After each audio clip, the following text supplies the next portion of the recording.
اعوذ باللہ من الشیطان الرجیم، بسم اللہ الرحمن الرحیم۔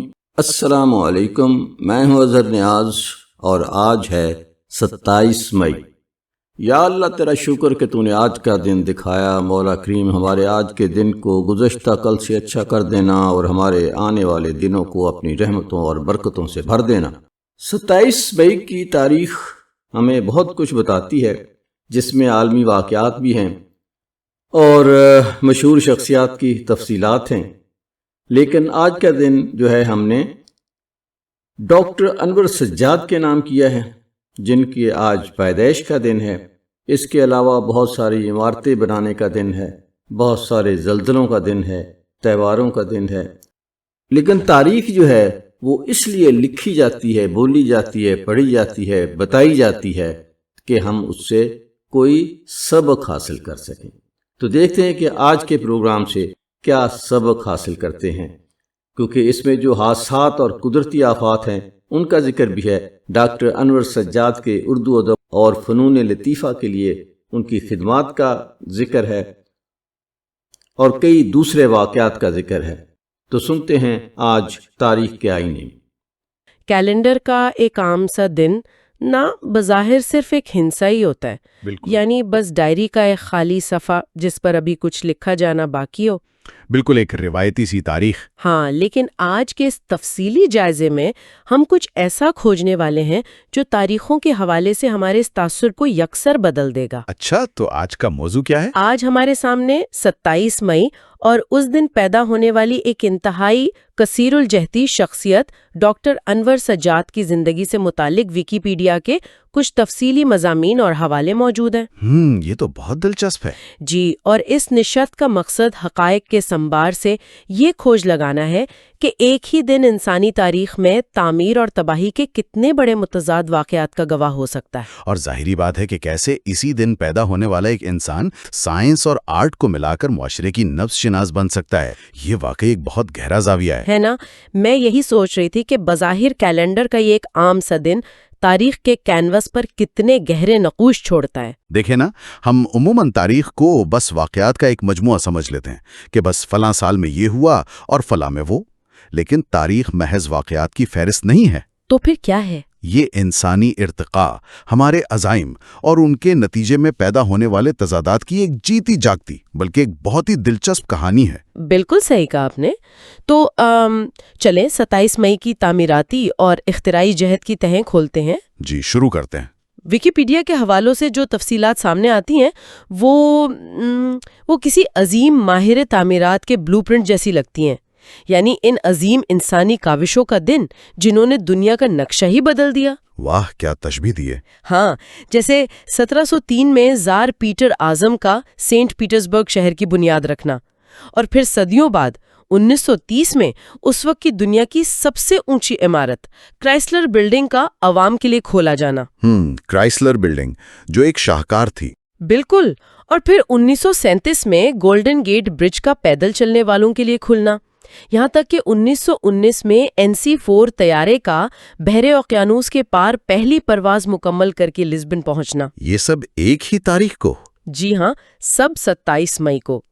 میرا مطلب ہے، کیا یہ محض اتفاق ہے کہ اتنے بڑے جغرافیائی اور تعمیراتی سنگ میل اسی ایک تاریخ کو عبور کیے گئے؟ اگر غور کیا جائے تو یہ محض لوہے اور اینٹوں کی عمارتیں نہیں ہیں، یہ انسانی عزائم کی وہ علامتیں ہیں جو حدوں کو پار کرنے کا جنون ظاہر کرتی ہیں۔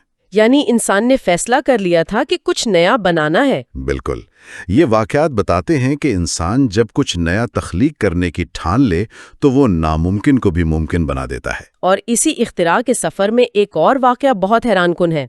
1927 میں فورڈ موٹر کمپنی نے اپنی مشہور زمانہ ماڈل ٹی گاڑی کی پیداوار اچانک روک دی۔ اچھا، وہ تو ان کی سب سے کامیاب گاڑی تھی۔ جی ہاں، اور وہ بھی صرف اس لیے تاکہ وہ ماڈل اے کی طرف قدم بڑھا سکے۔ میں تو یہ پڑھ کر حیران رہ گئی کہ کوئی اپنی سب سے کامیاب چیز کو خود کیوں ختم کرے گا؟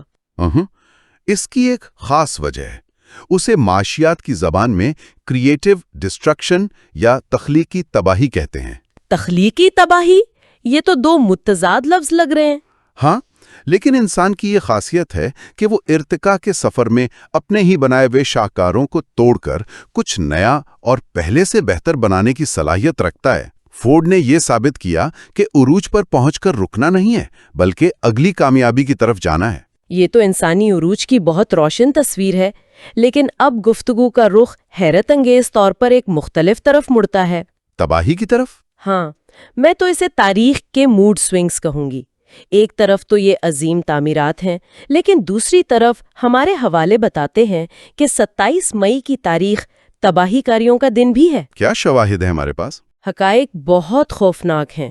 1941 میں دوسری جنگ عظیم کے دوران اسی دن جرمن جنگی جہاز بسمارک غرقاب ہوا، جس میں 2100 کے قریب افراد ہلاک ہوئے۔ 2100 جانیں! اور اس سے ایک سال قبل 1940 میں بیلجیم نے جرمنی کے سامنے ہتھیار ڈالے اور لی پیراڈس کا وہ ہولناک قتل عام ہوا۔ یہ ایک بہت عجیب تضاد ہے نا؟ یہی تو میں سوچ رہی تھی، ایک ہی تاریخ میں اتنی شاندار تعمیرات اور اتنی خوفناک تباہی کا ایک ساتھ ہونا کیا ظاہر کرتا ہے؟ اصل میں یہی تو انسانی تاریخ کا حقیقی چہرہ ہے۔ وہ کیسے؟ دیکھیں، جس انسانی ذہانت نے اتنے شاندار پل بنائے، اونچی عمارتیں بنائیں، عین اسی ذہانت نے تباہ کن جنگی جہاز بھی بنائے۔ یعنی علم کا دوہرا استعمال۔ بالکل، یہ دن عروج اور زوال کے ایک مکمل چکر کی عکاسی کرتا ہے۔ ہم بنا بھی سکتے ہیں اور مٹا بھی سکتے ہیں۔ اور تباہی صرف انسانوں تک محدود نہیں تھی۔ اسی 27 مئی کو فطرت نے بھی اپنا غصہ دکھایا۔ 2006 میں انڈونیشیا کے جاوا میں 6.4 شدت کا زلزلہ آیا، جس میں 5700 سے زیادہ افراد ہلاک ہوئے۔ بہت بڑا سانحہ تھا وہ۔ اور 1963 میں بنگلہ دیش میں سمندری طوفان سے 22,000 ہلاکتیں ہوئیں۔ حتیٰ کہ 2023 میں پاکستان کے علاقے استور میں برفانی تودہ گرنے سے بھی ہلاکتیں ہوئیں۔ یہ قدرتی آفات ہمیں یاد دلاتی ہیں کہ انسان چاہے جتنی مرضی ترقی کر لے، فطرت کے سامنے وہ پھر بھی بے بس ہے۔ بالکل، ہم انسان کے عزائم اور فطرت کے غصے دونوں کا نشانہ بنتے ہیں۔ تو ان وسیع تاریخی واقعات سے اب ہم اپنی گفتگو کا زاویہ ذرا سمیٹتے ہیں۔ ایک فرد کی طرف؟ جی، ہم 27 مئی 1935 کو پیدا ہونے والی ایک ایسی شخصیت پر بات کریں گے جس نے اس ساری وسعت اور پیچیدگی کو اپنے ذہن میں سمو لیا۔ آپ ڈاکٹر انور سجاد کی بات کر رہی ہیں؟ بالکل، لاہور کی چونا منڈی میں سید محمد سجاد انور علی بخاری پیدا ہوئے، جو بعد میں ڈاکٹر انور سجاد کے نام سے مشہور ہوئے۔ ان کا تعلیمی سفر تو میڈیکل کا تھا؟ جی ہاں، کنگ ایڈورڈ میڈیکل کالج سے MBBS کیا اور پھر لندن سے DTMH کا امتحان پاس کیا۔ لیکن دلچسپ بات یہ ہے کہ وہ صرف ایک ڈاکٹر نہیں تھے۔ تو اور کیا تھے وہ؟ میں تو انہیں ایک انسانی سوئس آرمی نائف کہوں گی، جس میں بے شمار اوزار موجود ہوں۔ وہ رقص کرتے تھے، مصور تھے، اداکار تھے، مترجم، براڈ کاسٹر اور ڈرامہ نگار بھی تھے۔ واہ، ایک ہی انسان میں اتنی ساری صلاحیتیں! ہاں، 1965 میں PTV کے لیے ڈرامے لکھے اور ان میں اداکاری بھی کی۔ پھر 1970 میں فنکاروں کے حقوق کے لیے آرٹسٹ ایکٹیویٹی کی بنیاد رکھی اور حلقہ ارباب ذوق کے سیکریٹری بھی بنے۔ یہ واقعی حیران کن ہے۔ عام طور پر ایک سائنسدان یا ڈاکٹر کا ذہن حقائق، لیبارٹری اور بیماریوں تک محدود رہتا ہے۔ یہی تو میرا سوال ہے، ایک ڈاکٹر کا ذہن جو مادی اور جسمانی بیماریوں سے نمٹتا ہے، وہ کیسے آرٹ، رقص اور افسانے کی غیر مرئی دنیا کے ساتھ انصاف کر سکتا ہے؟ اصل میں ڈاکٹر انور سجاد نے کبھی میڈیکل سائنس اور آرٹ کو الگ رکھا ہی نہیں۔ وہ کیسے؟ دیکھیں، ڈاکٹر کا کام کیا ہے؟ تشخیص کرنا اور علاج کرنا۔ جی بالکل۔ تو وہ جسمانی بیماریوں کا علاج تو کر ہی رہے تھے، لیکن ساتھ ہی اپنے قلم، اداکاری اور رقص کے ذریعے معاشرے کی بیماریوں کی تشخیص بھی کر رہے تھے۔ تو فن ان کے لیے جراحی کا اوزار تھا۔ 100%۔ ان کے فن کے مختلف روپ دراصل معاشرے کی سرجری کرنے کے اوزار تھے۔ وہ سماج میں پھیلی ناانصافیوں کا ایکس رے نکال رہے تھے۔ یہ تو بہت گہری بات ہے۔ اور اس معاشرتی جراحی میں ان کا سب سے بڑا ہتھیار ان کا قلم تھا۔ ویکیپیڈیا کے مطابق 1955 میں ان کا پہلا ناولٹ رگ سنگ سامنے آیا۔ جی، اور اس کے بعد بھی ان کی کئی تصانیف آئیں۔ بالکل، جیسے استعارے، آج، چوراہا اور خوشیوں کا باغ۔ لیکن ان کے افسانوں کی ایک خاصیت ہے جس پر بات کرنا بہت ضروری ہے۔ آپ ان کی علامت نگاری اور فینٹیسی کی بات کر رہی ہیں نا؟ ہاں، انہوں نے عصری حقیقت بالخصوص سیاسی اور معاشی ناہمواریوں کو بے نقاب کرنے کے لیے علامتوں کا سہارا لیا۔ لیکن یہاں میرے ذہن میں ایک سوال آتا ہے، تھوڑی سی تنقید کہہ لیں اسے۔ جی پوچھیں۔ اگر مقصد سیاسی اور معاشی ناانصافیوں کو اجاگر کرنا تھا تو پھر اتنی پیچیدہ علامتوں اور فینٹیسی کا استعمال کیوں؟ یہ تو ایسا ہی ہے جیسے کوئی ڈاکٹر مریض کو سیدھا نسخہ دینے کے بجائے پہیلیوں میں بات کرے۔ یہ بہت اچھا سوال ہے۔ ہاں نا، اگر بات پہنچانی ہی تھی تو سیدھے الفاظ میں کہہ دیتے، اتنی مشکل علامتیں کیوں؟ اسے سمجھنے کے لیے ہمیں احمد ندیم قاسمی کی ایک رائے کو دیکھنا ہوگا۔ انہوں نے ڈاکٹر انور سجاد کی تکنیک کو غزل سے تشبیہ دی ہے۔ غزل سے؟ یعنی افسانے کو غزل کہہ دیا؟ جی، کیونکہ غزل میں ایک غیر شعوری باطنی ربط ہوتا ہے۔ سیدھی بات اکثر یا تو سینسرشپ کا شکار ہو جاتی ہے یا لوگ اسے نظر انداز کر دیتے ہیں۔ اچھا، یعنی دباؤ کے دور میں بچنے کا راستہ؟ صرف بچنے کا راستہ نہیں، بلکہ انسانی نفسیات بھی ہے۔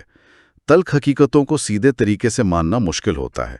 علامت اور فینٹیسی پڑھنے والے کے شعور کے دفاعی حصار کو عبور کر کے سیدھا اس کے لاشعور میں اترتی ہے۔ اوہ، اب میں سمجھی، ایک دیومالائی کہانی کے روپ میں کڑوی گولی دے دی جاتی ہے۔ بالکل، وہ اندر تک جھنجھوڑ دیتی ہے۔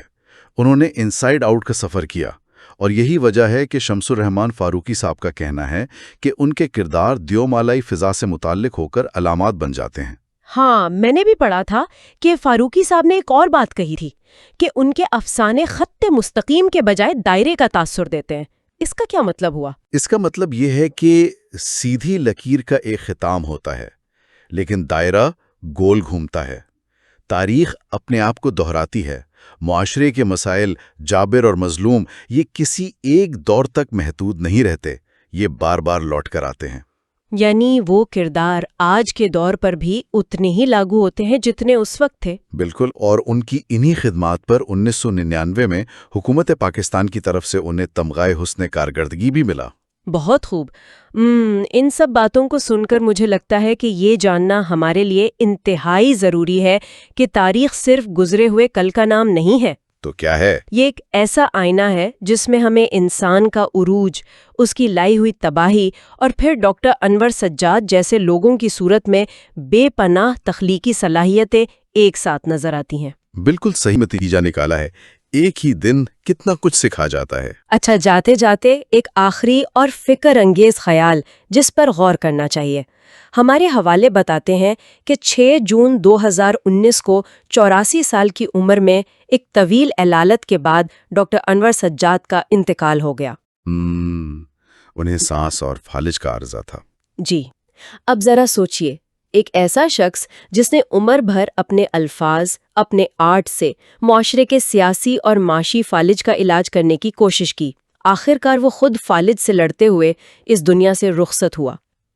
یہ واقعی بہت گہری اور اداس کر دینے والی حقیقت ہے۔ تو یہ سوچنے کی بات ہے کہ آج کے اس دور میں جہاں معلومات کی بھرمار ہے، ہم سب صرف ایک ہی شعبے یا اسپیشلائزیشن تک محدود ہوتے جا رہے ہیں۔ بالکل، ہم نے خود کو ڈبوں میں بند کر لیا ہے۔ تو کیا دنیا کی ان پیچیدگیوں کو سمجھنے کے لیے کیا ہمیں بھی ڈاکٹر انور سجاد کی طرح اپنے اندر ایک سائنسدان، ایک مصور اور ایک ادیب کو ایک ساتھ زندہ کرنے کی ضرورت نہیں ہے؟ بہت ہی کمال کا سوال ہے۔ یہ وہ سوال ہے جو مطالعے اور تجسس کا شوق رکھنے والے ہر ذہن کو آج خود سے ضرور پوچھنا چاہیے۔ تو یہ تھا جی آج تاریخ کے آئینے میں۔ اس کے ساتھ ہی ہم آج کے پروگرام کو ختم کرتے ہیں۔ اظہر نیاز کو اجازت دیجیے، زندگی رہی تو کل ملاقات ہوگی انشاءاللہ۔ اللہ تعالیٰ آپ کو آسانیاں عطا فرمائے اور آسانیاں تقسیم کرنے کی توفیق عطا فرمائے، آمین۔